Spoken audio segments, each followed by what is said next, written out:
Tēnā koutou, me karakia tātou, e rongo, ko te rongo a whare, ko te rongo a marae, ko te rongo a te hā, ko te rongo mai whiti, kia hau mai ko te rongo, ko te mau ngā rongo, ko te rongo mau.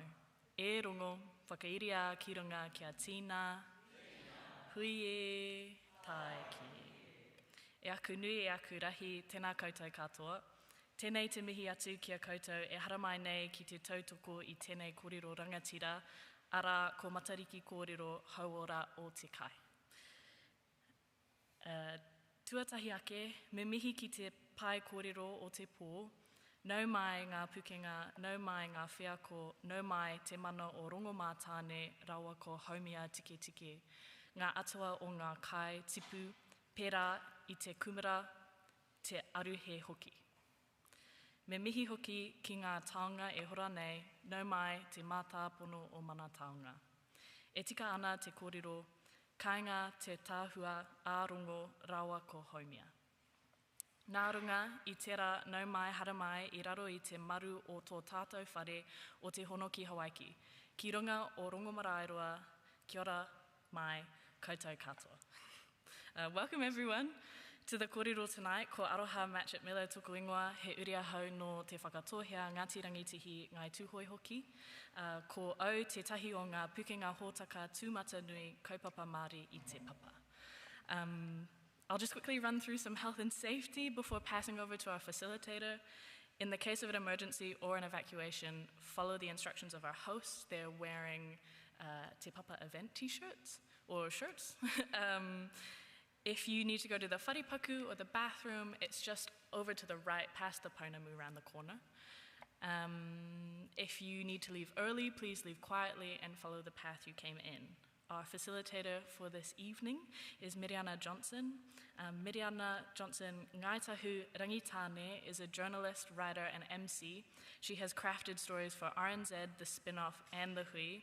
As a second language learner, she is also passionate about revitalizing te reo Māori within her whānau hapu and iwi. Tēnā whakamihi atu kia Miriana.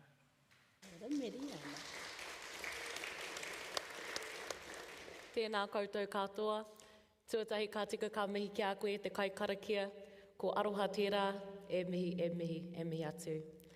Ki te hunga mate, kua whitu rangitia, moi mai rā.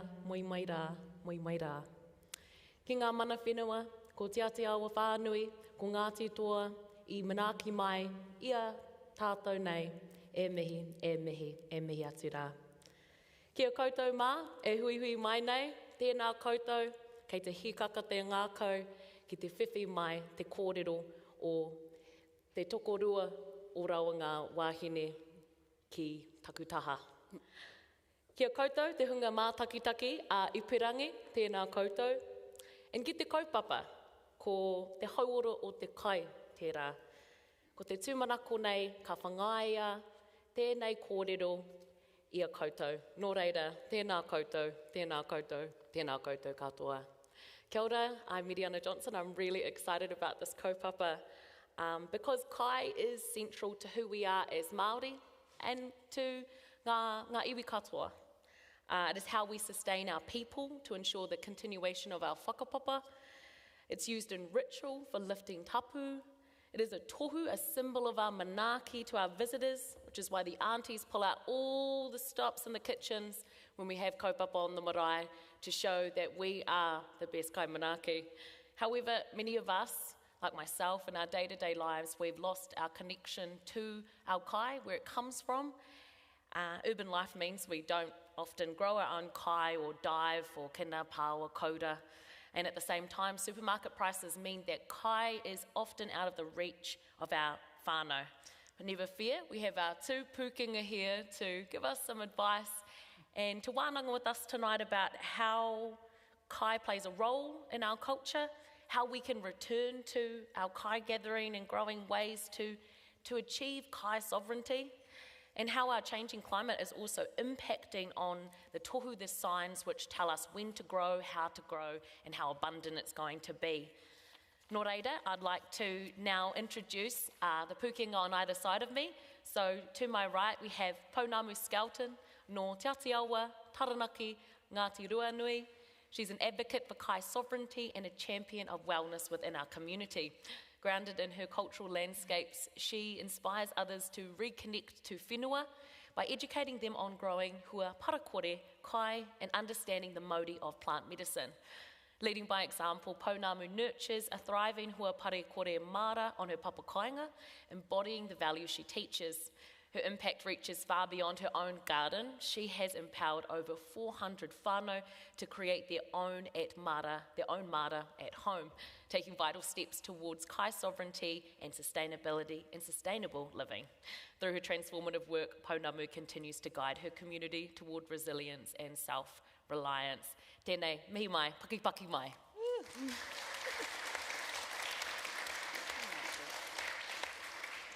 And to my left, we have Francene Wineti, no Ngāti Rangi, Te Ati Haunui a Paparangi, Ngāti Tūwharetoa, and Ngāti Kahanunu ki te Wairoa. The moana is one of Francene's happy places, and it guided her to become a marine scientist. Through her home influence and her academic pursuits, she landed in the world of Māori and international fisheries and aquaculture. This led her into the business world, and she is a successful business and strategic leader. Francene has a wealth of experience in iwi Māori development and strong relationships in the government, science and innovation sectors with well-established iwi Māori networks. She is an avid mara kai grower and been growing hue, as you can see here, gourds, for several years, actively supporting the renaissance of connecting our people with hine pute hue. She is part of Ngā Tai o Rongo, a taiao-based movement that uses tipuna wisdom to foster reconnection to taiao, land management, mahi, kai, and weather observation. Paki paki mai.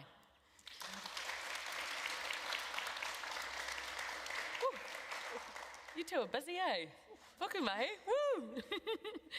I wanted to first talk a bit more, tease out a bit more each of your kaupapa. Pick one of each because, as we've all heard, you wear many hats and do lots for our hapori, our communities. So Pounamu, I want to start with you. Talk to me a bit more, for those people who might not know, what is hua parakore and how do you encourage communities to create hua parakore mara? Great question. Tēnā tātou. I guess for me, I'm very driven by tupuna wisdom, and so often I get put into places and spaces where actually I've got to grow in, and this is the for hua parakore, that was exactly what happened. Think you're just doing some rongoa, you know, working with plants. Next minute you're running Te Waka Kaiora, the Māori Organics Authority across the country, and starting to uplift this kaupapa called hua parakore. So a hua is the end result, so that's your hui or your kumara or your pumpkin. That is where you've used tikanga of our tupuna to get it to that place of purity. So our tupuna never used organics, but we had a certain way of gardening. And really, I guess the main thing I want to talk about is understanding the whakapapa of kai. So understanding the history of the land that you're growing on, to make sure that it hasn't been poisoned by previous owners. Thinking about the purapura, the kākano, the seed that you're using, preferably that is organic or heirloom, so that we're upholding the mana of all of the kai that we're growing. So how do I do this? Well, one garden at a time. And, you know, I always believe you be the example of what you want to see around you. So for me, it's been growing kai through the seasons, following the wisdom of the knowledge that we've been left from our tupuna, and sharing that with my community. Ka pai. How often are you finding, or are you approached by whānau about whenua that they don't know the whakapapa of? Perhaps it's not they purchased it, or they don't know the whakapapa of how that whenua has been used, and therefore what state it is in before they start growing. Yeah, well, the first thing we should do is just observe, is just watch. Because especially this time of year, you've got the less sun on the whenua, got a lot of rainfall happening, so it's telling you a lot of information about the land. And so, we're really not meant to start digging and until we've sat on that whenua for about at least 12 months and really noticed all of the tohu that come onto that whenua, because you want to be the best possible kaitiaki of your own whenua. Never mind what's going on down the road. Learn, observe. You can get soil testing, but actually the papatunuku will tell you what state she is in. She'll tell you through different plants that come through and how she can absorb or not absorb water. Yeah, what happens when the sun's blasting on her. Yeah, so a lot of information will come from the whenua. Oh, pai. So do you do a bit of work with whānau to recognise, hey, these are kind of things you want to be looking out for on your whenua? Is that really the start of where you work with whānau to grow mara? I get people started first because we want success, or else we're a little impatient, I think, as a people, and we just want to grow food, and actually that bit comes second. So get your silver beet in, have harvest it, take your photo, feed it to your family, and you feel good about this, so you want to learn some more. So I like people to get drink the Kool-Aid, get into it, and then we can expand their thinking about that observation. Get a taste for it. That's it. No pun intended, eh? Ka pai. I want to turn to you, Francene, and ask, tell me a bit more about ngā tai o rongo, what that kaupapa is all about. Ngā tai o rongo. Kia ora koutou, and kia ora kia koroa, miharo rawa kei te noho tahi ki te taha o ia o koroa wai Māori au. Ngā tai o rongo. Ngā tai o rongo is a taiao-based movement. It's a wānanga, and I've been part of this tai o rongo group for 3+ years now. What tai o rongo does is it's a ancestral knowledge, it's unlocking our ancestral knowledge to be able to connect our people back to the environment. And we do that by ceremony. And we do that by, we've all heard now, we've got coming up with Matariki. And we're Matariki mā puanga. And that is just one ceremony for puanga of 5 throughout the year. And what I'm really excited about is that it's not just a Māori thing, it's an Aotearoa thing, it's everybody thing. And what I've seen now is that we take a moment in our environmental centric system of time that is very specific to Aotearoa, to here, and we, through ceremony, connect to the environment. And what that does is it actually gets us to look into the environment, it gets us to do a connection, but what I've also seen is that through that environmental connection through ceremony, we are getting people that actually go, why is this so important? Why is it that we're doing these things to the environment? So things like our impact on the environment, through connection, we actually put importance to it. And through that importance, it comes into our conscious around what our impact is on the environment. And therefore, when it's in our conscious and what our impact is to the environment, it influences our decision making. So ultimately, I think when you hear about things like climate change, we all know it's not about a climate, it's about people and our behaviours and how we interact with. So that's probably one of the most fundamental things around ceremony is our connection. And through that connection, we're more incentivised to think about the impacts that we do on the environment. You know, the most beautiful thing about it is that that all sits in our kōrero from our tūpuna. You know,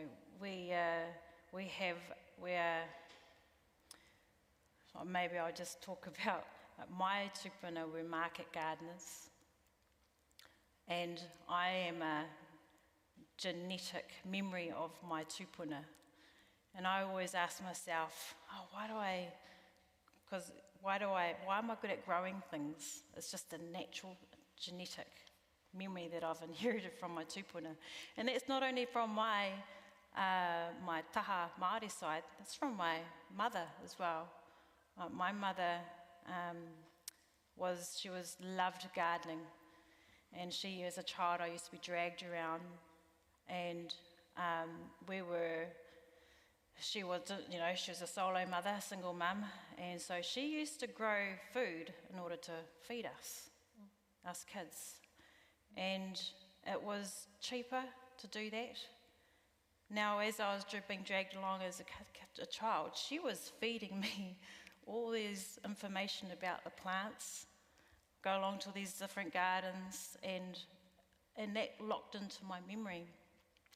So it's not only my tūpuna who are ancestral side around being market gardeners. I also had, and also you'll notice that I said I'm a marine scientist, where that come from, and now I'm growing hui.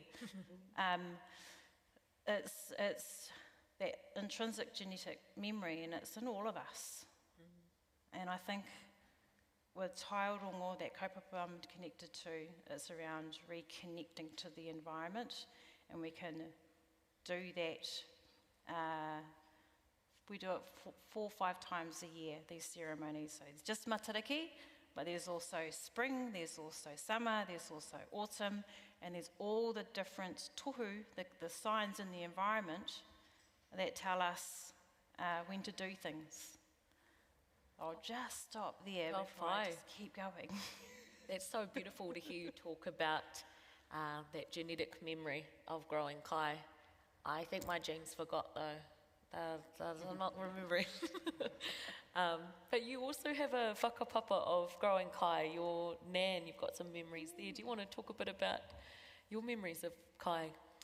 Yes, so as a child, going back to my nana's house, I remember running around playing in the garden and, stopping to eat the peas, as many of us did, also smelling the sweet peas. And actually she had a huge garden. She had a lot of children, so she needed a lot of food to feed all her children. And then we got to, as mokopuna, I played in her garden. And I think as a child, I used to wonder where my parents were. They were outside in the garden. And on a Sunday, we'd have a big slab of white bread with a big fat, juicy tomato in the middle. And I'm sure a lot of you in this audience would relate to, that's how we ate. We ate from the garden. And so I thought it was normal, actually. That's what you did. Yeah. And so when I lived in London, I had this literally as big as this table, square garden, and I just grew food. And I didn't realise that actually most of the world doesn't do that anymore. But actually that's just part of my DNA. It's who I am. And that's what we love. Oh yes, we had one year though we didn't have any tomatoes because I was a 2-year-old and I pulled them all out when they were still green.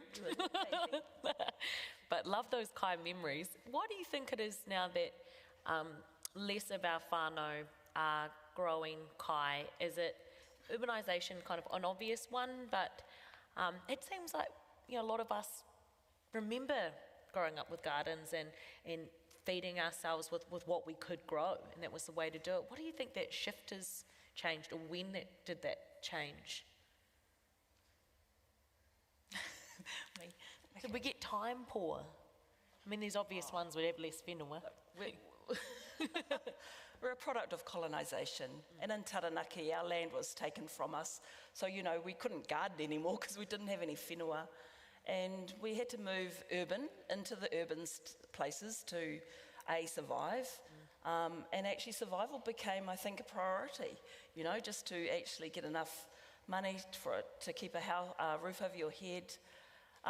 More modern day, even though we've got all these machinery like washing machines and dishwashers to help us, we're now more time poor than ever. So actually I think it's a conscious shift that needs to happen, actually that becomes a priority. And it wasn't until my daughter was born 25 years ago, I thought, she's going to need, what's her first kai going to be? As a mother, and I'm sure many of you can relate, that you want to only feed your child the best possible pure kai. And so I set about learning how to do this so that I could feed her kumara, you know, that I'd grow in, that I could newly up, and that I knew that actually that food I gave her didn't have anything toxic in it, that it was going to be a great, good start to her eating solids. And look at her now, she's fabulous. Ka pai. Was it, you talked about your mum growing kai to feed you guys as a single mama. Did you carry that tradition on too? Have you really focused on growing your own kai? In between all the other things you do, eh? I think just trying to really reflect deep into where your question was, is that why are we not growing our own kai anymore? And Pounamu is right, there's this thing called colonisation, but essentially it's just this disconnection to the environment. And why is the disconnection is we go to the supermarket, we buy our vegetables, etc., but we don't know where it came from. And the thing is that we want to know where our kai comes from, because there is also mana and connection to kai. And also for our tupuna, growing kai, mahinga kai, is about enhancing the mana of others. So being able to manaki. And I think we've also lost that element of manaki too, how we manaki each other. And we can do it through kai, do it through connections. But I think with where we need to look at is, like I'll talk about the hui. Talk about the hui. Talk about the hui. How stunning are these beautiful hui? So you grew all of these? I think with the hui, and if we want to connect with our kai and our tupuna narrative, I grow hui because she's a revival of our holistic spiritual connection to science. And how is that? Well, through hine putu hui. So I grow hui. She's not easy to grow. Our deity for hui is hine putu hui. So she's not just a plant, she's a deity. She's our spiritual connection. So hine putu hui, her kōrero, her narrative is when Tāwhiri Mātia and Tūmataonga were fighting and they were trying to separate their parents, Ranginui and Papatuanuku.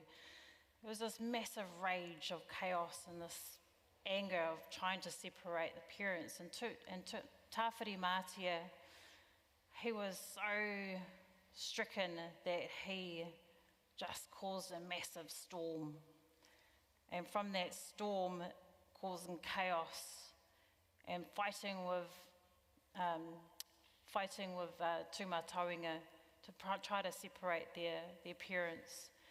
And hine putu hui came along and she breathed in all of the rage of Tāwhiri Mātia.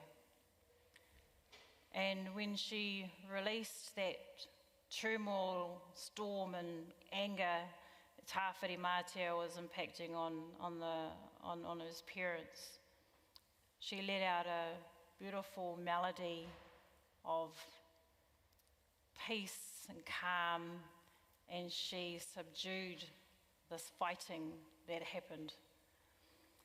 And when I look at hine putu hui, she's our connection to our spiritual. It's that holistic spiritual connection to, and science. Underpinning this is our empirical science.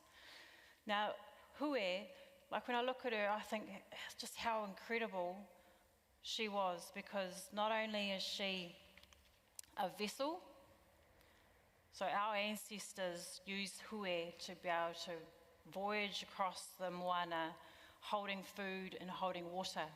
We didn't have plastic back then.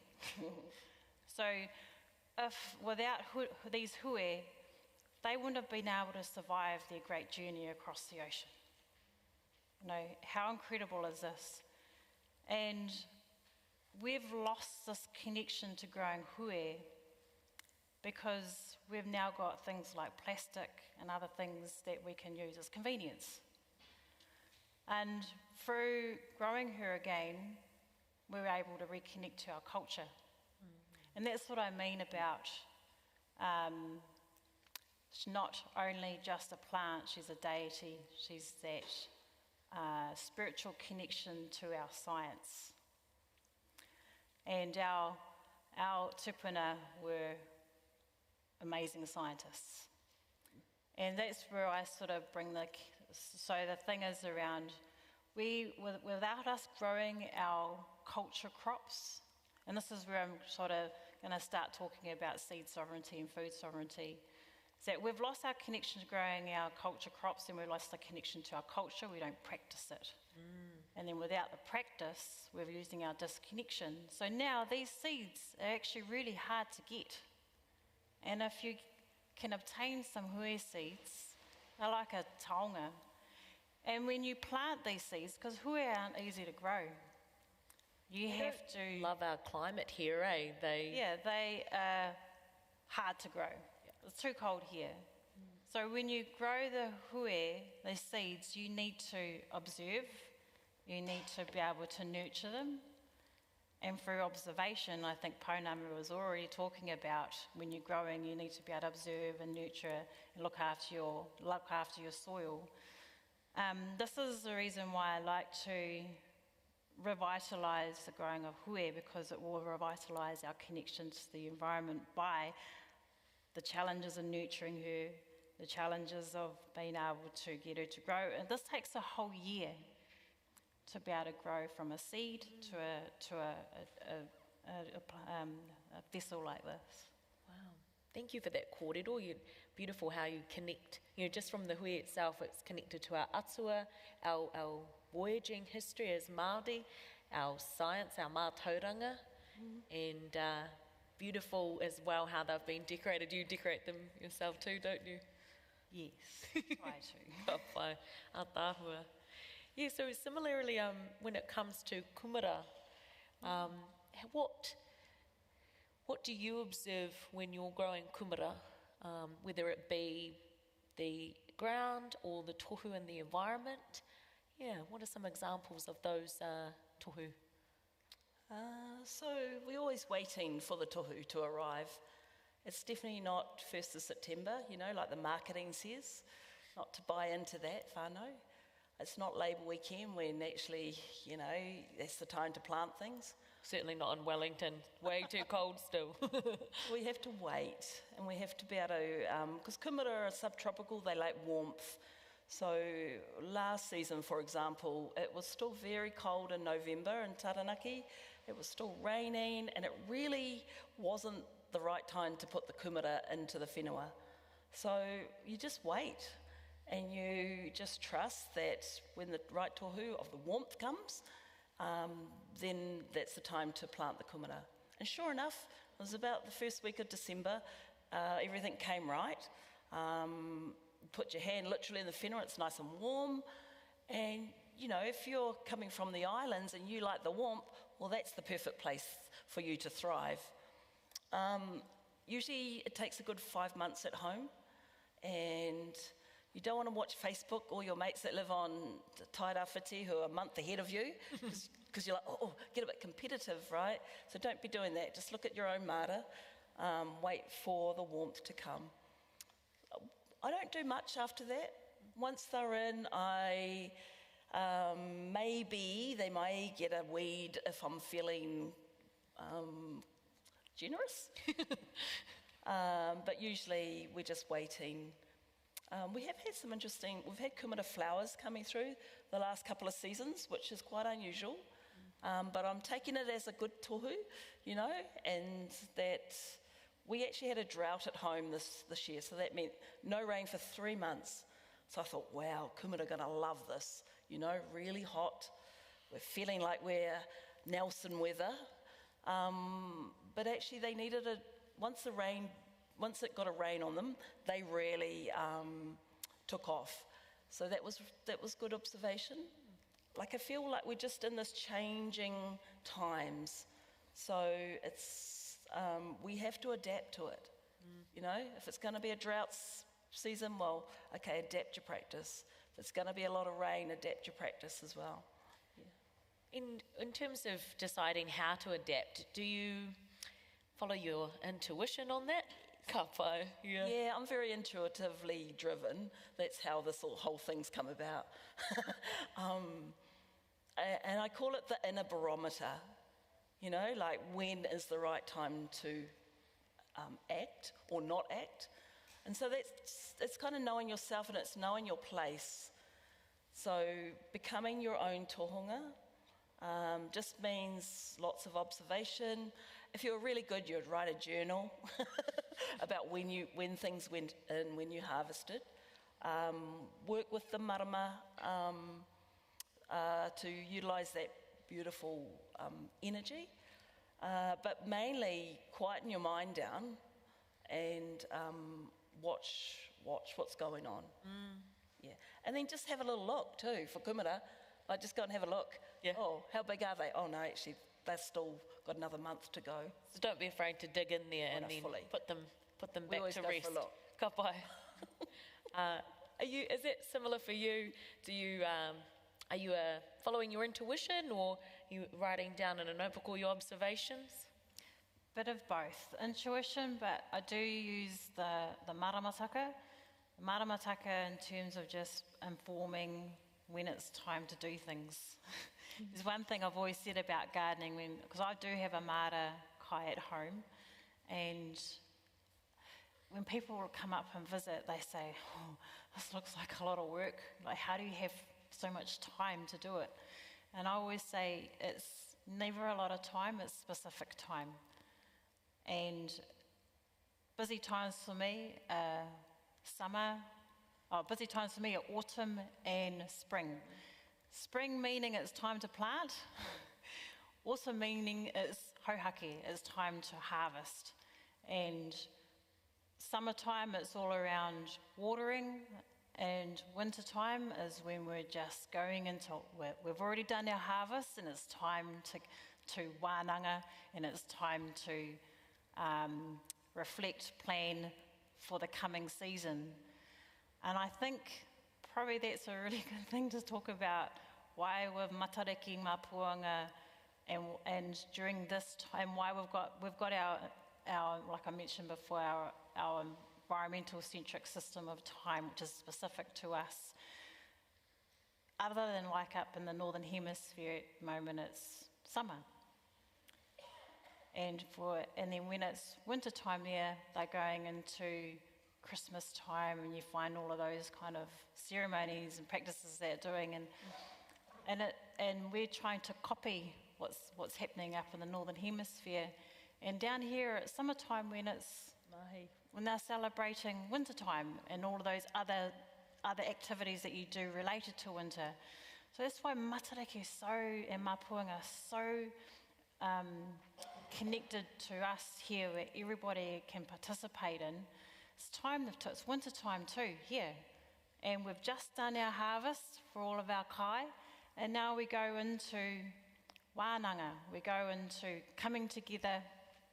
We go into planning for the year coming, and for those mara kai growers, invite them around, because they've got all the kai that you can get fat on over that during that winter period. So there's so many other elements, like mara kai doesn't go. It's also connected to mahinga kai. It's also connected to. There's the communities that come together, and they have their different roles, and that's why if you have an opportunity to participate in a hautapu, that's when you can put your kai into that hautapu. And you may have just grown a potato or a kumara or something that you can put into the hautapu and do those practices together to celebrate. And then plan for the next year. So we've got Matariki mā Puanga, and on the 20th is when we will be celebrating the national holiday. This is one ceremony of two, and at the moment we're in what we call a Puanga Kōrero. There's also Matariki, and it's the same but different. But there's a whole period at the time, and it's winter period, and for what we call the Puanga Nui o Te Rangi, there's our celestial connection of when the certain stars rise, then we know that's our environmental calendar system. So we know when a certain star rises, that's when we know we're moving into a different season, etc. So at the moment we're in Puanga Nui o Te Rangi, and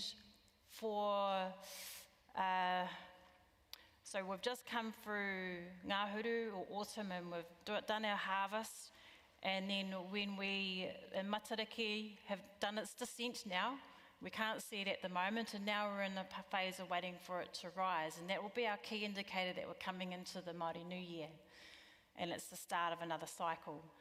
And when we see Matariki, we'll always have puanga there, and those who celebrate puanga are usually on the west side of Aotearoa, because we have a mountain range that is in the way, and we can't see Matariki until later. So we go by puanga, and puanga is it's always there, but during this time of the year in winter, it's more prominent, and that's when we use puanga to take our read for the weather. So when Matariki rises, we still use it as an indicator. We still have the same connection to those whetū for hues to puanuku. So when the Matariki rises and puanga rises, and we've had our hautapu and we've celebrated the Māori New Year for the Puanga Nui o Te Rangi season, which comes over like 3 months of winter, we wait for the rise of Puanga Hori. And the rise of Puanga Hori usually is in the second month of that winter period, and that's our indicator when we start going into wānanga. And we're eating our beautiful kai that we're growing from the autumn season. We're going in wānanga. And then the next month we'll see the rise of 2 more whetū, whakahu nuku, whakahu rangi. And with those 2 rises we're coming into now we need to plan. We've just done our wānanga, what we're going to do. Now we're going to plan, and we're going to get ready for the spring season coming up. And I know Pounamu and that's when we're planning to plant our seeds and to make sure that they're in the ground. And then that's when we do another ceremony. So we've just done hautapu for the Māori New Year. And as we come into springtime, that's when we have another ritinga, another ceremony to bring in spring. And that's what I mean by that cultural connection. Through doing ceremony, we're closer connected to the environment. We kind of think that we're the kaitiaki of the environment. We're actually the taina, the younger of the environment. The environment is the tuakana. So you'll see that cycles around, and I know Pounamu will be super busy during that period, because I think if you don't plant your seeds during the springtime, you won't have anything to harvest during summertime. So it's such an important activity for our tupuna, because if they don't plan and they don't get all their kai into the ground during that spring period, they're not going to be able to feed the tribe come summertime. There's not going to be any kai in our hautapu. And then, so that's why it was a life and death thing. You know, if we didn't plan well enough, we didn't get our kai sorted, then the whole tribe will be impacted. And again, with the food sovereignty, if we don't have access into our kai, we'll have issues around feeding our people. Ka pai. Thanks for explaining, because I know that there's a lot of people, and it is the theme this year, Matariki me puanga, and a lot of us, myself included, puanga, what's it about? It's a different whetū, what does it mean? But it literally is just that if you're on that west side of the coast, you can't see Matariki. Have you, or anyone close to you, have they seen puanga? Have they had a read of the whetū, and what kind of season are we looking? Yeah, good question. You know, we're always taking our read from the environment throughout the year. And this year now puanga can kind of give us the long forecast of the year, but we take the read from those whetū, but we also take the read from the environment because they're both connected. That's why everything in the sun, in the sky is also reflected on Papatuanuku. If you really think about it, our Papatuanuku and Ranginui was connected. They were one atua. Remember, their kids separated them, right? So why will they not still reflect each other? So everything that you grow is still, even though it's on Papatuanuku, is not at all, it's always touched or impacted by Ranginui, sun, the moon, rain, snow. That's why they're so well connected. So that's why when we are thinking about, say, our weather read, we also take the read from what Pounamu Matariki is saying, but also what the signs in the environment are. So a good example would be coming into winter time, so at the end, late autumn, you'll see that we'll get these incredible sunsets and sunrises, and some sunsets may have a beautiful purple, pinky, mostly deep purple colour, and we call that maruaunui.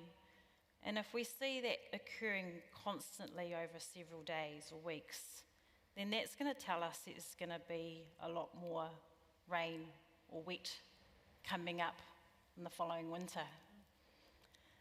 And I could reflect on that by saying when we had Cyclone Gabrielle, we had maruaunui present in those late autumn, early winter skies for a good 2 weeks, solid. And so through our ancestral wisdom, you know, we've got the science there. We know how to read our environment. And I think, again, if we take with this time with Matariki Mapuanga, if you look into the skies, you have a look at what the different signs are telling you around, or what's different, or there's certain birds there, or etc. Take note. And so what our ancestors used to do is take note every year, every cycle, every month, for centuries. And then there's patterns that would appear, and through those patterns, that's how we can predict, or we can forecast, I wouldn't say predict, we can forecast the weather. Ka pai. So are there particular tohu and patterns? We've kind of already talked to this a bit about when you're planting your kumara, but what's the season been like for you in Waitara the last year, and what are your predictions for the coming year? Well, I talked about the drought already, so maybe we go on to, what else you got? Ka pai. Well, we could talk a bit about, because we haven't actually, we've got some taonga behind us here, taonga in front of us here, these beautiful hui, but we also have a couple of taonga here, one of which you chose.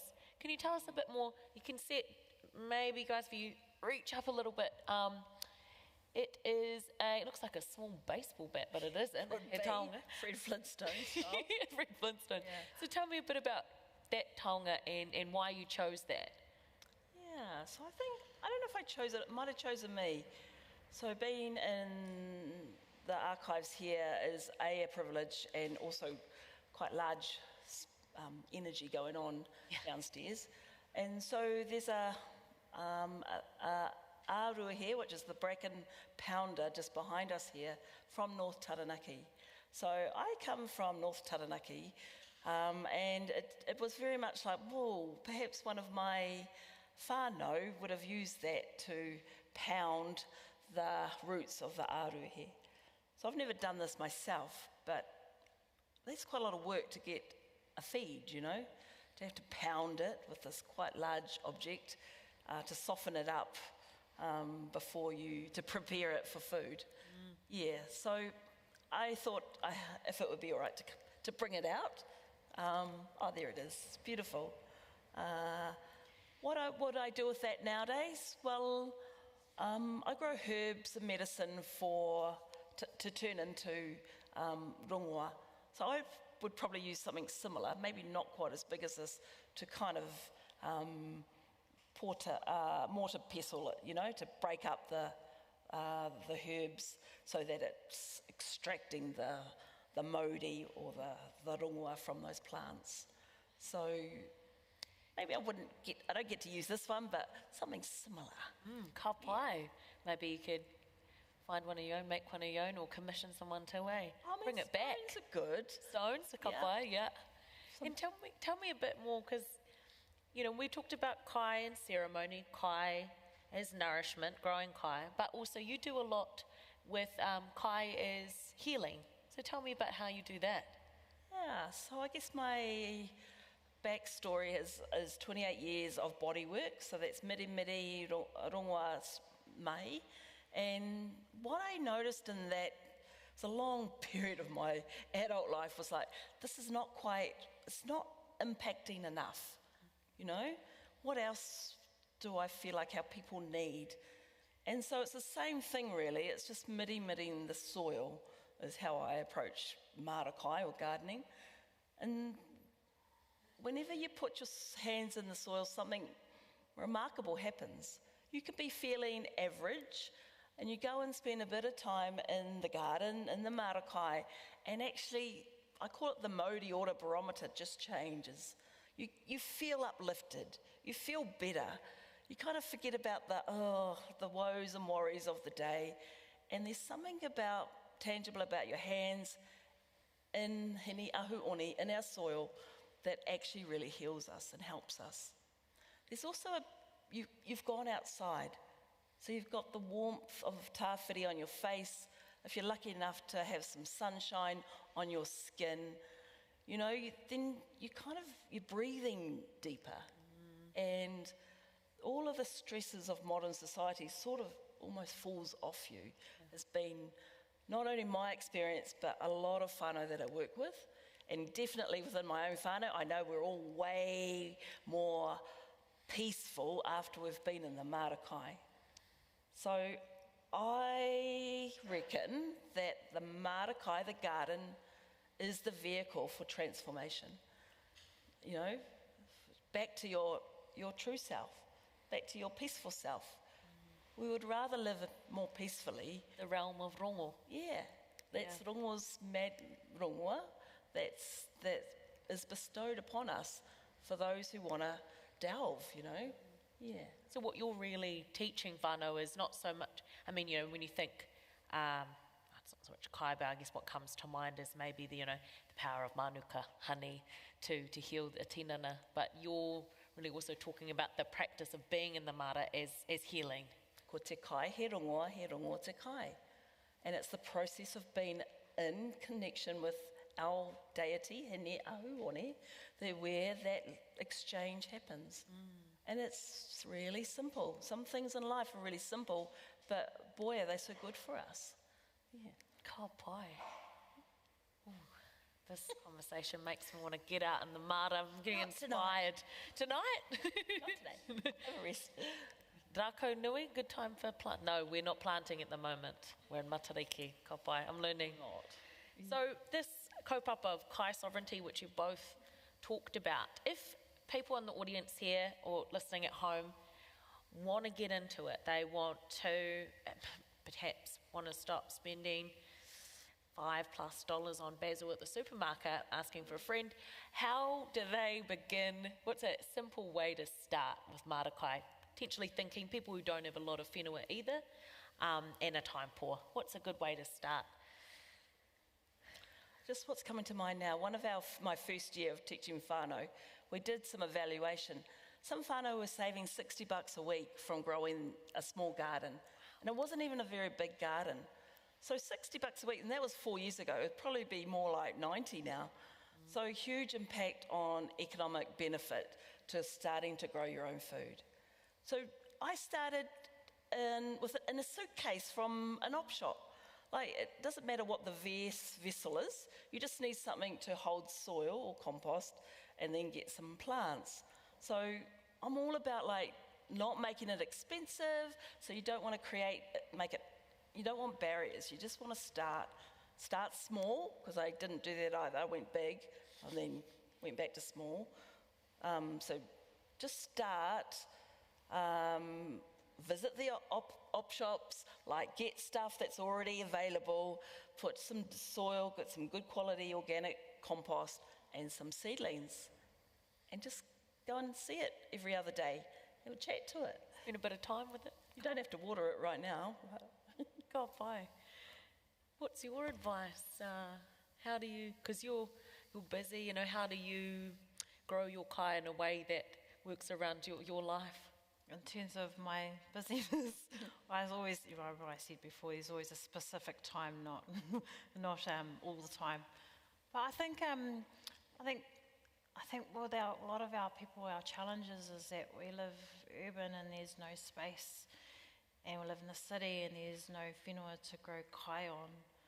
I think that's also a challenge too. So I'm just thinking, really good, like growing kai can also be a communal thing too. And I know there's lots of patches around the city that will have communities that are coming together and growing kai. For our tangata whenua, if you have an option to be able to connect back to your whenua, and if it means travelling every now and then, I think that can be really transformational. Try to connect back to your marae, to your hapu, and see if there's any opportunity. Another opportunity with is if you can't really grow kai in the city, I know there's a lot of our people that are good on pen and paper, so advocate, you know, get some funding for your marae that can, back home, that can have a mara. There's a role for everybody. And I think also when I was talking about mara growing and you're on your journey, you can always help in some way. You may decide, like a Naoropa or Taorongo. Taorongo, we need, like for our ancestral knowledge system, there's hidden codes in our kōrero, our pūrākau, our karakia, our mōtiatia, and it's through practitioners that can help decode the kōrero in there, because that's where our tupuna used to be, practitioners. So in Taorongo we have marakai growers, we have celestial knowledge experts, we have maramataka experts, we've got mahinga kai, we've got reo experts, we've got hunter-gatherers, and they're all practitioners. And we are decoding all of our ancestral knowledge systems. And I think we've been able to accelerate it because we are not all the same.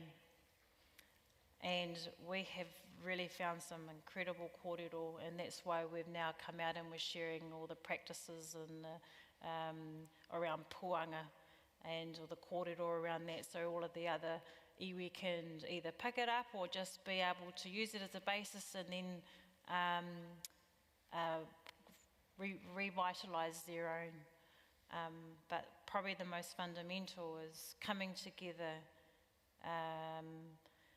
and being able to practice again. So there's this kōrero around mātauranga Māori and Western science, and really fundamentally between both of them is empirical science. I just gave you an example of hine putuhue, but the spiritual connection as well as the thing that we can do is be able to come together again. So yeah, I think I recognise these challenges being in urban and the city, but if we can, there's always a role for everybody. And I love that you mentioned, you know, maybe if you aren't you don't have whenua, you're not at home on your whenua, you can still play a role, get some funding. We're all very lucky now. I feel a lot of marae have mara, and they're beautiful. I know I'm looking at my cousin over there, our marae to a Mātene, they've got a beautiful mara, which I've been lucky to enjoy the bounty of. So it is a collective practice, right? It isn't necessarily you've got to fill the fridge all by yourself, because that is where it gets tough, eh? You would have seen that a lot in the work that you do with whānau. Is there a lot of sharing? This whānau here, hey, I've got a good kumara crop here, I'll swap you some riwai. How is that network of those 400 whānau you've helped? How do they work in with each other, support each other? Well, a beautiful thing about a gardener is they don't just grow enough for themselves. Usually they've got way too much. So that act of manaaki, being able to share it. We created, I set up the crop swap in Waitara, which was an opportunity once a month. It takes 45 minutes, best 45 minutes in the month. You bring what you have around food growing, could be bamboo, gardening books, could be produce, could be seeds. So whatever you'd like to put on the table, and then literally bring a big bag, because you get to fill your kitty up, because the goal is to have nothing left on the table by the end of the session. It's a very low, it doesn't cost anything. It's just a small community gathering of sharing what you have. And, some really great connections happen in those spaces. Recipe sharing, your favourite fry bread recipe, all sorts of things get shared in this very, it's not a flash thing. We didn't need a funding app, we just made it happen once a month. Takes about less than an hour. And it's called Crop Swap. There's a website that you can go and look at. It tells you the process, and anyone can set one up in their own community. Yeah. Some days we have 30 people, sometimes there's 5 of us, just depending on, what's going on that weekend. Yeah. But there's always plenty to share? Well, you always bring, what I love about it, you always bring home more than you took. It's like, how did that happen? Awesome. Yeah. Ka pai. And I want to talk to you about hua parakore a bit more as well. So for those who are looking to reduce their waste, what are your top tips? Everyone talks about composting. Is that the way to go? Is that the best way to do hua parakore? Oh, I'm biased. I love making soil. We create kitchen waste. Vegetable peelings, every single day we create some kind of organic waste in our kitchens. So what are we doing with it is the first question. Are we just giving it to the council to just take away and it magically disappears? Or are we going to take responsibility as a true guardian of the earth? And so that's the route I choose, and my whānau. And so we worm farm, love feeding worms, those kitchen wastes. We have compost bins, and then sometimes over when there's a big feast, I'll trench compost. So I think everyone can do this, even if you're urban, in an apartment. I know in Wellington you have people that will pick up your organic waste and take it to Kai Cycles and turn it into soil. Because we're not going to get soil back. Tawhiri comes through, picks up that topsoil, and at home it ends up in the rivers, and then goes out to the sea. So we're all, we're up against it. I think there's 50 more topsoil. We need to grow more topsoil. We need to grow more compost. So that's that next step you don't always think about. You're making the compost, but actually beyond just throwing your scraps out, you are creating soil. Oh, yes. You're not even doing much. You just got to walk over, put it in the compost. The worms and all those extraterrestrial, unseen entities do all the work. Ka pai. You do very little of the process. We love that. So for those of us who are a bit mangere, so picking up on the topsoil thing, so we're losing. Yeah. And across the planet, across Papatūānuku. Is that because of the changing climate? Well, it's monocultural farming, We're only growing one in Taranaki we grow one species, it's called ryegrass. We're really good at it. It feeds cows, you know. You guys drink all the milk from it across New Zealand, and we send most of it overseas. That's not nature. You know, nature is biodiversity, lots of species all living together. You know, then the bird life can come, and insects, and, you know, then there's food for the birds, food for the humans, food for the insects. That's what nature looks like. That's what abundance, that's what wealth looks like, not this other model. Yeah. Are there changes, like big environmental changes as a result of climate changing or land use that you have observed? Yeah, no, definitely. I think I used to do a bit in the weather for a couple of years, and one thing I certainly know is that there is fundamental climate change things happening, right? And the weather is just always going to do its thing. I think I still revert back to what Pounamu said is around adaptation. I think I'm finding that, like with hue, like I can barely be able to grow hue in Otaki, which is just, you know, just not too cold. But I probably can't grow any bigger hue, which needs warmer weather. But we're finding that the key is around adaptation and preparation, and then also like working with in the weather spaces as well, is that when you have these the extreme weather events and they're occurring more often, why is that? You know, and you're also finding the other different tohu in the environment which are odd. We don't really see it. So our 100-year flood kind of scenario is actually reducing down to 20 years, so it's huge. And the thing that we have to do is either it's one major thing it's around, and I think I've talked about in my first 5 minutes, it's around behavioural change. It's us. We need to change our behaviours because the weather's just going to do its thing. And so therefore now we're finding new species that are, like, for example, on Kapiti Coast we had marlin coming right this far down south, and they never have. The waters are getting warmer. We've been able to grow different species of plants, etc., that haven't been able to further south, and vice versa. So you're finding that even the environment is adapting. It's a bit of both too, like there's people impact and there's also climate adaptation, I think, that's happening. And when you see that there's been,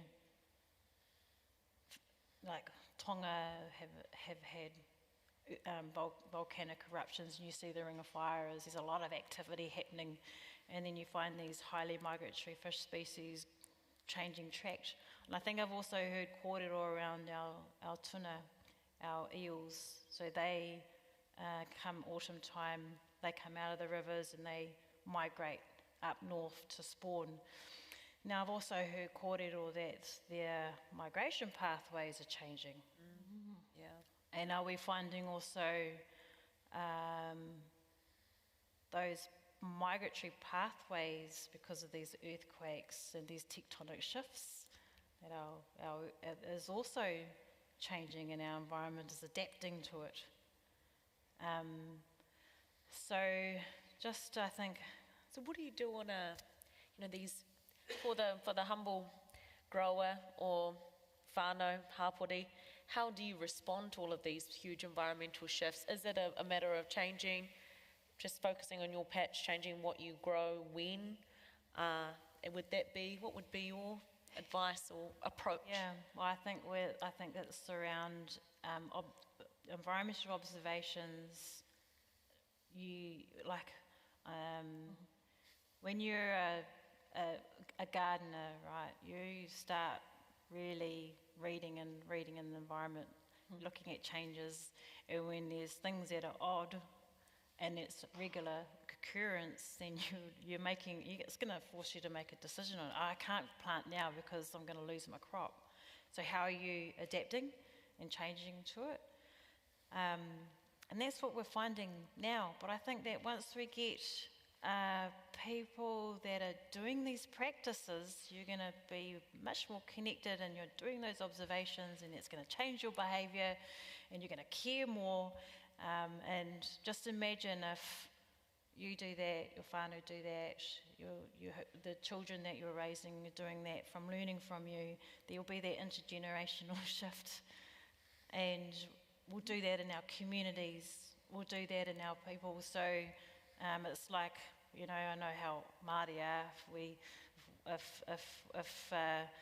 get FOMO big time, you know, if we find that, you know, success is happening in there and you're flourishing and you're, you know, we're all going to follow that. A bit competitive, eh? Yeah, I want to do time, that too. Big time. We love movements. As I was talking about taonga, it's a taiao-based movement. We want to move everybody, the community, everybody come in and be practitioners, observe the environment more, make these changes behaviourally, and see how the climate and the environment responds to that. Ka pai. You were nodding and smiling. We were talking about intergenerational impacts. Are you thinking about your mokos, growing kumara? It's a good time to wish, isn't it? It is, hiwe te rangi. I don't. Well, tūmanako. Just reflecting back to our whānau. So we've now back on whenua after 50 years of being off land as a whānau Māori, and what that has meant. Not just like physically having some whenua, but what it meant as a Māori woman to be able to stand on my own land and make decisions for myself and for my whānau, and the impact of that, our wairua, for the hauora of my whānau, and for the future of my whānau, for the mokopuna that haven't arrived yet, who are coming. So, for example, over the last long weekend, we gathered and we planted 450 rākau Māori, so 450 natives, went back into a regenerating paddock, which used to have motorbikes. The previous owners had motorbikes that went all over this land. When I first walked on this land, I went, you know, I had this real calling that that land wanted to be healed.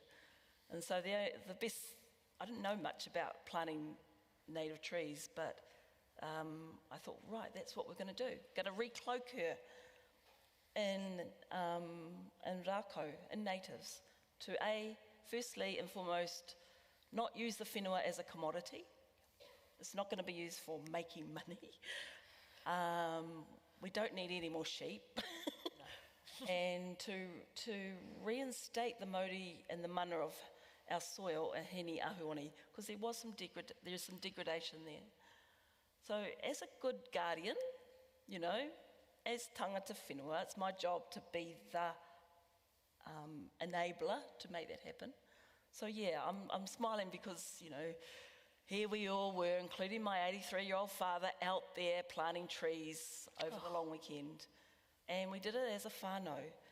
And so these things are possible, right? We've never done, well, we did that last year and did 900, but we hadn't done that for a very long time in our family. Did you feel the wairua shift happen? Well, not really, I just felt tired. Fair.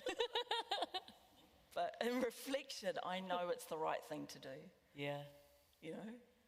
Wow. Yeah. What was it like going back to, you said, so first time in 50 years that you're whānau? That part, yes. I don't want to say these words, I can't believe it, because actually I do believe it did happen. I've been holding this vision for like 23 years that I want to return back to where we come from. We're literally within a kilometre of that now. So I guess the message is never give up. Always hold that vision here of what you truly want for yourself and for those, your loved ones around you. it is possible to manifest and make stuff happen, especially if it's for the betterment of not just the individual, but the whole whānau, and then it ripples out to our community. So the first year we had like 400 whānau come through and learn how to grow food. It was like, oh, I see. This is pretty awesome that we can actually do that now. We can facilitate that transformation of knowledge and get people in the garden, feed people. Beautiful. Yeah. Ka pai. So dream big, whānau. I guess that's, dream big and hang on to it. Ka pai. Do you have some wishes to send out to Hiwe Te Rangi, some kōrero aki, some inspiration for our audience?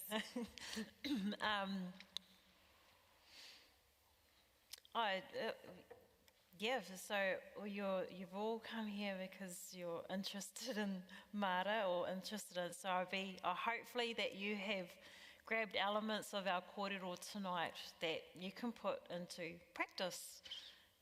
So I suppose the aspiration is practice. Mahia. Poina. Yeah, matamahi ka matau. Yena koe. All right. Kōrero aki for myself. Put it into practice. Don't just talk about it. We want to give you all a chance to ask your own questions if you have them. Kaue whakamā, don't be shy.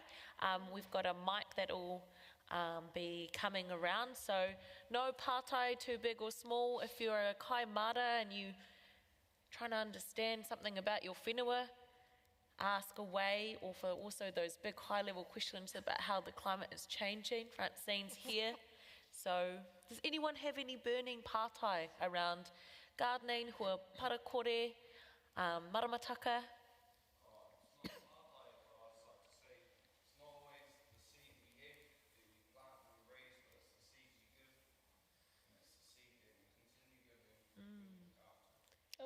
Oh, tēnā koe, a tāhua te kōrero. Kia ora. Ka whai ants. Tēnā koe.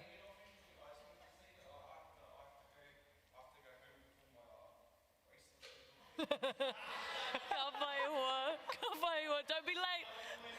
Ngā mihi nui kia koe. Awesome, ka whai ants. Isn't that real? Pātai, kōrero as well. Oh, one down the front here. Tēnā koe Good whai. on you. Kia ora, ko Hayley Tamaka tuku ingoa. My question was about when you guys had your vision of what you wanted to implement, how did you eventually get that balance with your kaupapa as well as whānau, like the kids and whatnot? Good question. Pātai pai.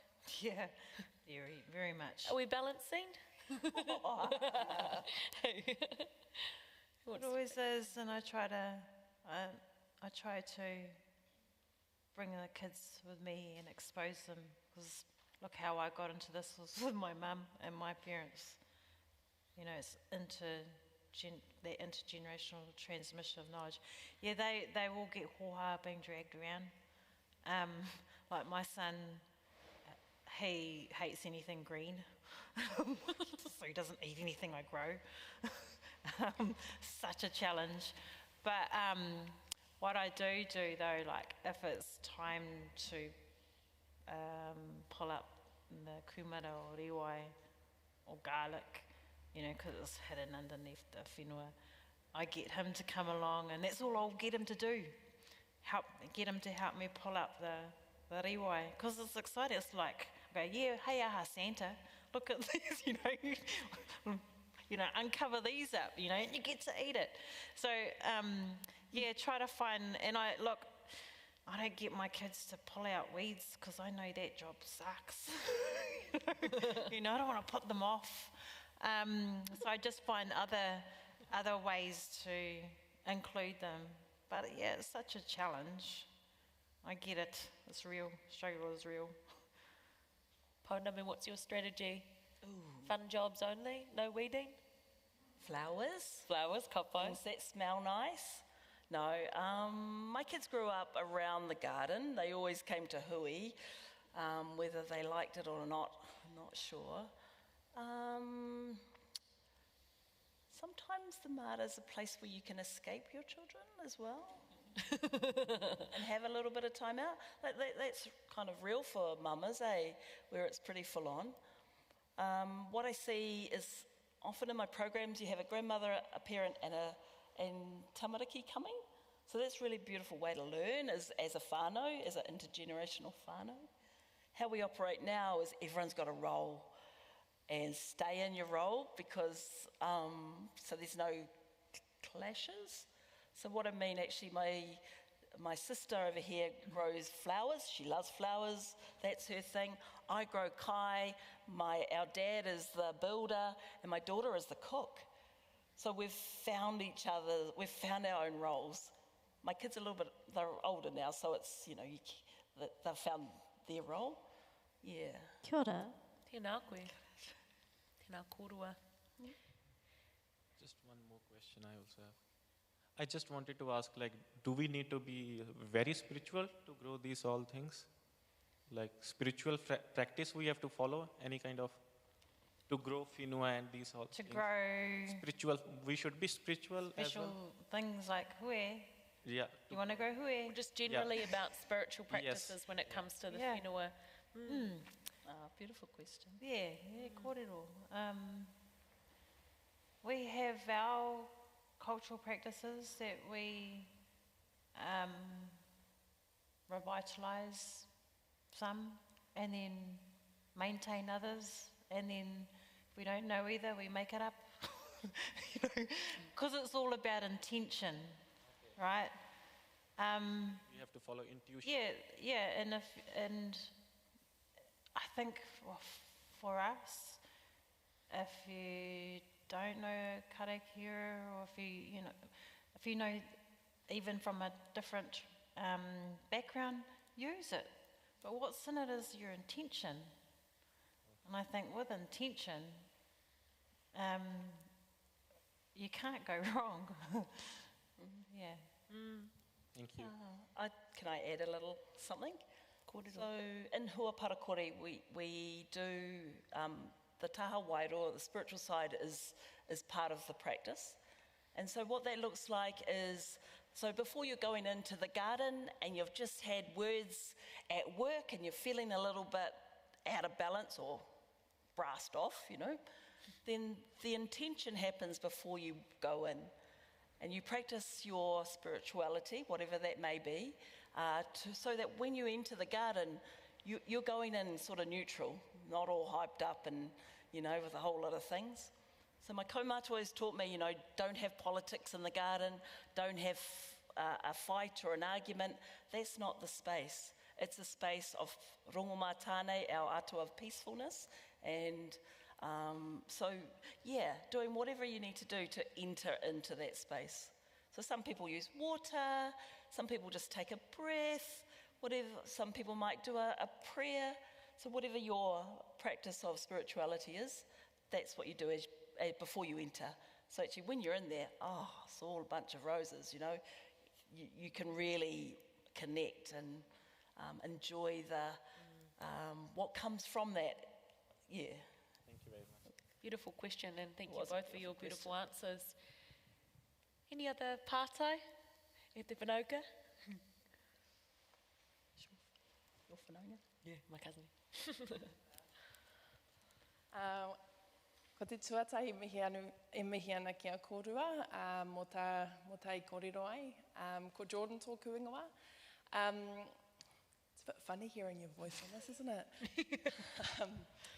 I want to come back to Francene. You mentioned cultural crops. And Pounamu, you talked about the kumara, and Francene, you talked about the hui. I've been thinking about, if our people were big gardeners, are there other cultural crops that are not so prominent, or things that we don't know much about? Yeah. Ka pai, pātai pai.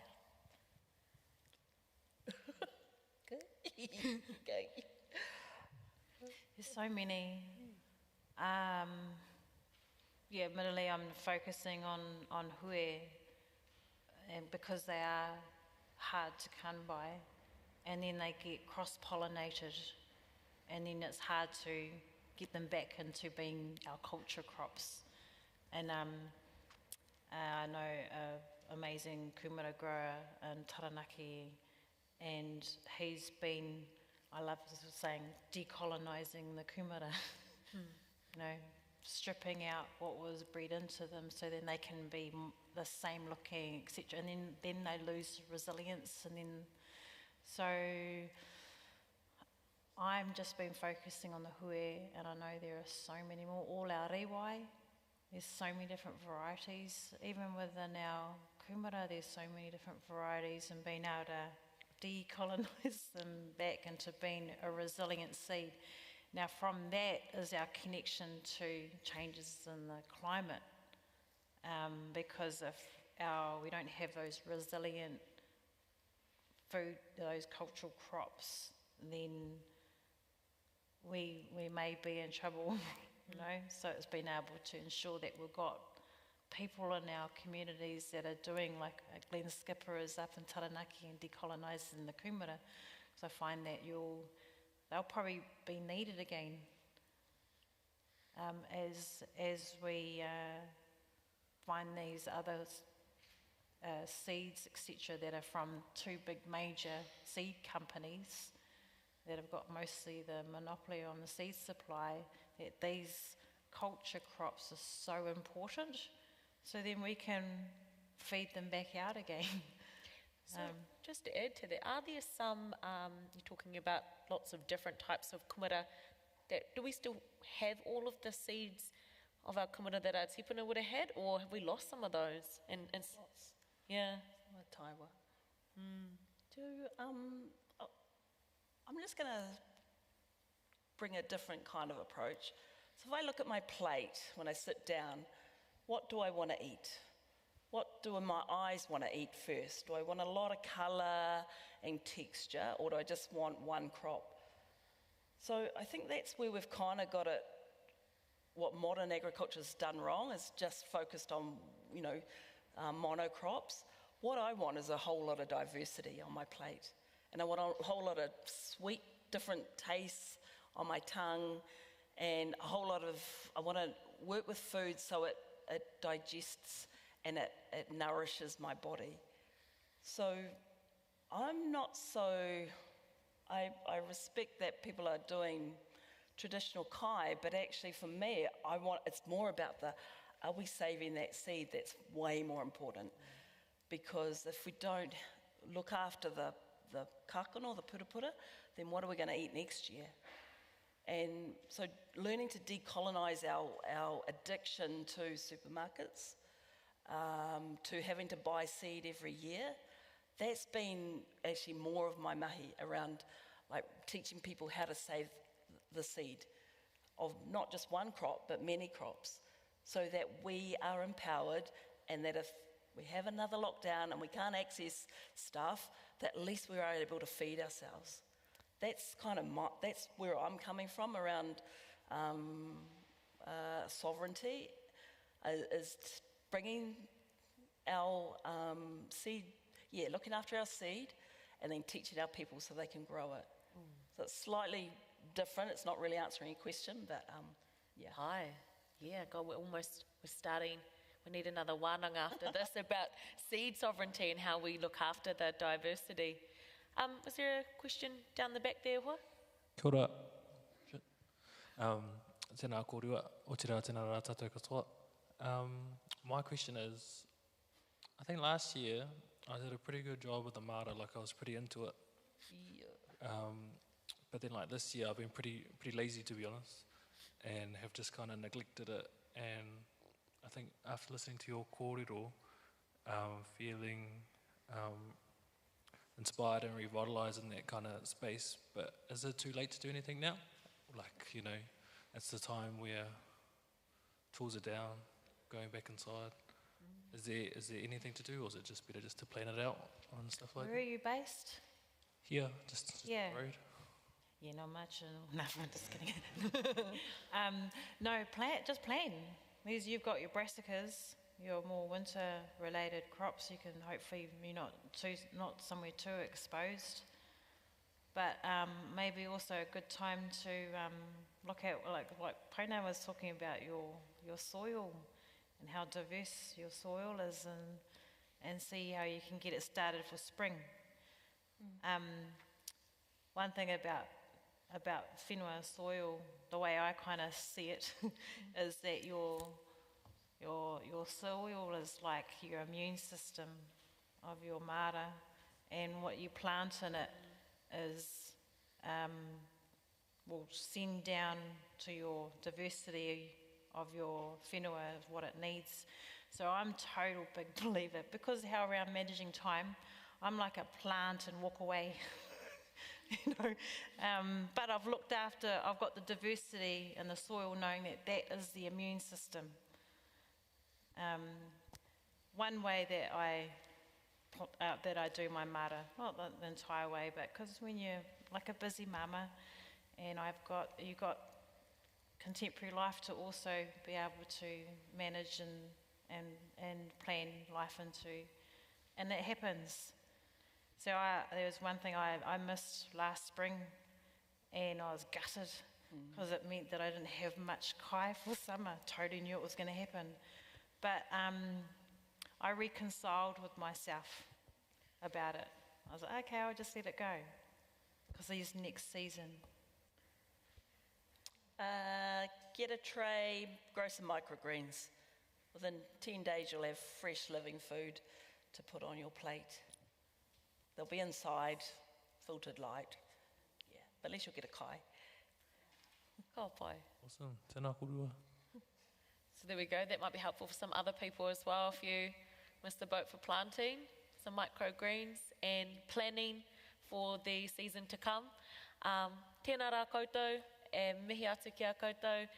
Thank you so much. Another cold, wet, windy night, same as last week. But hey, that's Wellington, that's the huarere this time. Big mihi ki te wharene, ki te papa, and the kaimahi for putting this on. And the biggest mihi to these beautiful wahine next to me. It is only tika, it is only right that we talk about whenua with wahine, because we are the whenua and the whenua is us, and that hononga is what makes us people. So it is, yeah, big mihi from mai ngākau to you both. Paki paki mai.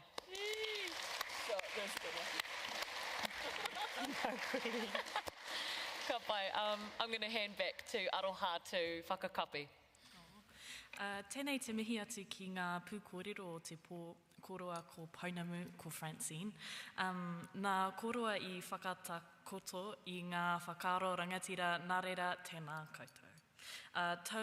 Tuarua me mihi ka tika ki tō tātou kai whakahaere o tēnei kōrero meriana nau I tau tāwhi I te kaupapa tēnā rā koe. Thank you to everyone for coming tonight. Thank you to our kai kōrero and our MC Miriana. Beautiful kōrero. After we wrap up with karakia, please feel free to come have a look at the taonga on stage with your eyes, not your hands. And you'll see a QR code on the screen behind me. If you have 5 minutes to give us some feedback, that would be amazing. And you can go in the draw to win a Matariki hat. Yeah. Me karakia whakakapi tātou. Unuhia atu ki te uru tapu nui, kia wātea, kia māma, te nākau, te hinengaro, te wairua me te tinana I te ara takata, koe a rā e rongo whakairia ake ki runga kia tīna. Tīna. Hui e. Tai kie. Kia ora.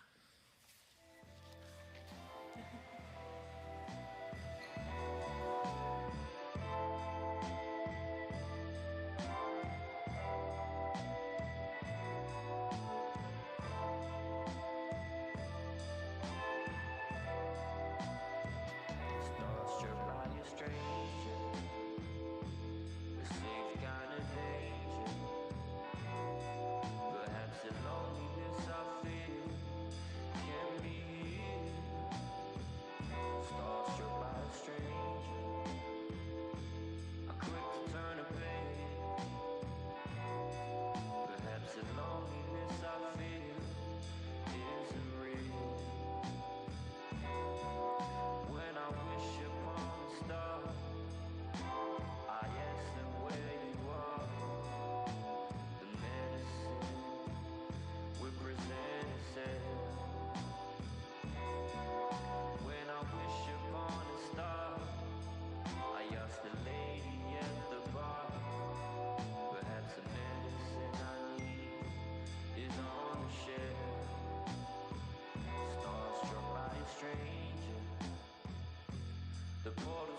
my pain?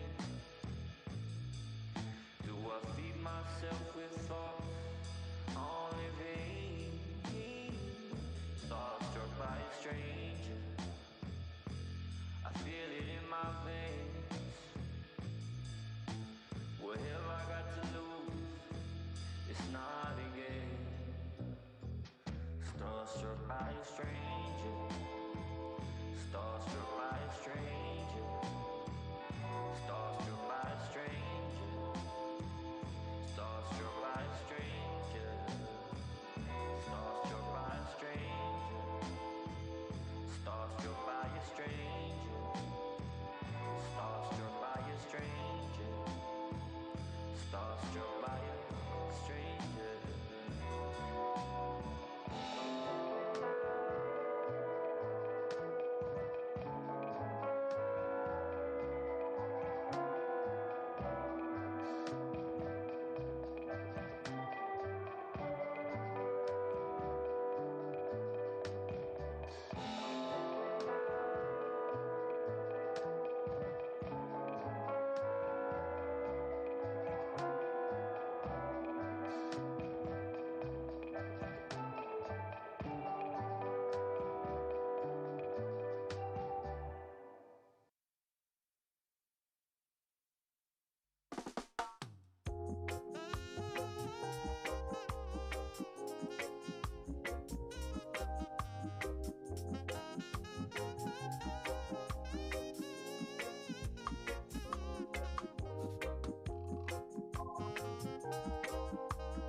Wagwan me babes, look how you a change. From you see a dog them, you're not up the same no. Whole heap of time I waste. No me no watch no face, but if me a listen road it would tell me enough to play. Whoa, what I'm to us now? Oh you take me for a clown. I always hold it down, so tell me why you mess around. No me nah bitter, say me tired of the lies. I thought you were my guy, but you played me from the start. With your one bag of talk, why you making it so hard? You should have kept it real, respected how I feel, but you just played me from the start. With your one bag of talking, why you making it so hard? You could have kept it real, respected how I feel, but you just played me. All this time you never had my back. Me didn't even know you coulda do me like that. But if you get bun, I saw me shoulda act, but it can't work. I know better than that. Oh gosh, now you want change, but me down. Collect your things, it's time for move on. Don't mind me, me brave and me strong. Cause after the night I rise to sweet dawn. No more, I'm settling the score, leaving you behind. Open up a next door. No me nah bitter, say me tired of the lies. I thought you were my guy,